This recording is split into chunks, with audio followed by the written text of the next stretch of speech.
We're going to Google big questions, things that I Googled in the beginning of my career. This week in particular, though, we're going to be doing the topic of, should I open my first gym? Now, this is a very broad topic. Back in the day, in 2014, 13, when I operated my first ninja/parkour gym, this is a very big question that obviously nobody had an answer for because nobody had done it yet. And if they did, it was a very, very infant stage. So let's get into it. I just Googled this. We came up with the ptdc.com has an article. For opening a gym, ask yourself these 7 questions. We're going to just put the words ninja/parkour in there because we have a very special industry. And I'll give you guys my best opinion and answer, but most of these are going to be opinions because I've got those. So, question number 1. Is it necessary to have a business partner when opening a gym? I don't think it's necessary, but I think it's important. I think when you find somebody that you click with and somebody who can bring something to the table that you might not necessarily be good at, something that'll play to your weaknesses, and you guys can balance each other out. Fortunately, I have a pretty awesome business partner right now, and him and I tackle a lot of the challenges that the gym's faced with because he sees things completely differently than I do. I'll be ready to jump into action and, ask questions later and realize we've gotten into a sticky situation, but he likes to overanalyze and make sure he checks everything before we do crazy things like that. So hopefully that answers your question. Is it necessary though? No, I don't think it is. And in a lot of cases, it's probably a bad idea, especially if you don't have a good relationship or a long-standing relationship with whomever you might be going into business with. Do your homework, do all your background checks. Question number 2, how will I attract the top trainers in town? I'm assuming that means like in this question is like coaches. Now, that's a great question because there's a lot of people who are fantastic and amazing at Ninja Warrior and parkour. That doesn't mean they're good at teaching it. In fact, they might be horrible role models. Normally that's not the case. There's great role models out there, but that doesn't mean they're good coaches. I think it takes a special kind of individual to be really passionate about teaching and somebody who's really, really pumped to do things in a safe, progressive way. And I think that's kind of rare, but when you're looking for the type of person, make sure that those are things that questions you have for them, and they're not just there to put on a show.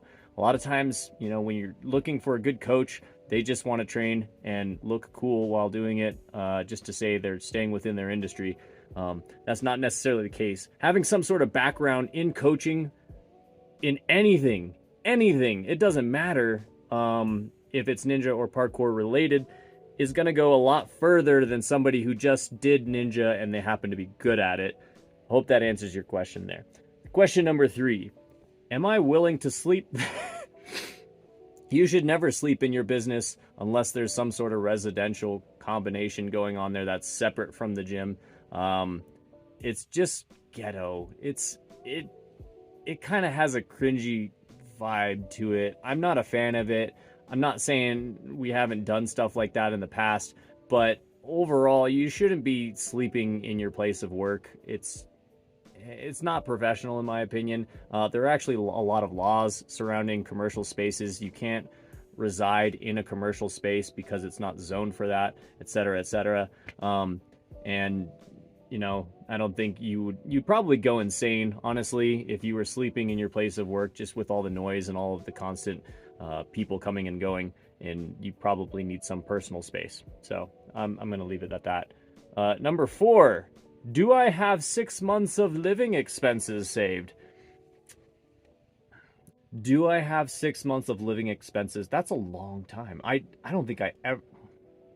I don't think I ever have that, at least not in Colorado. The cost of living out here is absolutely ridiculous. Obviously, you want to build up a bunch of capital and have some finance to protect you in case something goes bad or you need to, things don't work out and the gym has to close. You need something to fall back on. It's always good to have a backup plan. I tend to have at least 3 big business ideas that I'm always working on or projects. So I feel pretty safe kind of taking big risks. As far as opening gyms go.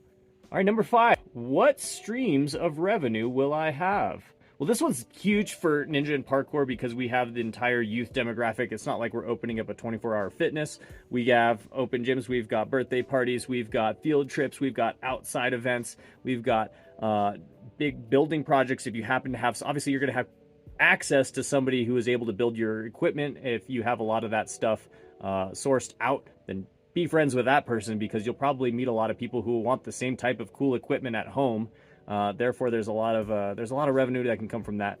And yeah, I'm sure there's other aspects of the gym. Like we have a big carpet bonded foam area for gymnastics, tricking, parkour, and tumbling. And so there's a lot of programs you could sneak into your program that might be really exciting for people who aren't necessarily interested in just ninja or parkour. But you also don't want to spread yourself too thin. Revenue streams, try them all out, but don't burn yourself out. Focus on what's making the most money. 6, what is your long-term vision for the Parkour Ninja gym? Honestly, I love inspiring, and I really love building up community leaders that will inspire the next person. It's this big snowball effect where if I can touch somebody's life in a positive way and they want to be better physically, mentally, and just achieve overall, then I think that that human being is going to do the same for other human beings, and we can live in a better place. And we can do that at scale with a gym. And this is why I really love consulting for gyms, because I'm doing that even on a bigger scale, and those gyms are doing it. So you get where I'm going with that. Number 7, who am I doing this for and why? Do it for yourself, guys. You need to be selfish when you're opening up your own business. If you're not passionate about it, then what's the point? Everything's going to come down to that. And I think if you're not like really genuinely jazzed about opening up a parkour or ninja gym and you're just in it for the money, it's going to feel that way on the ground level. Anyway, that's it for this topic. I hope you guys enjoyed this video. I know I'm going to enjoy editing this together. It's all filmed from our closet here at my house. So hopefully it doesn't give off that vibe, but I don't care, because we make it work. I'll see you guys at the gym. Peace out. Later.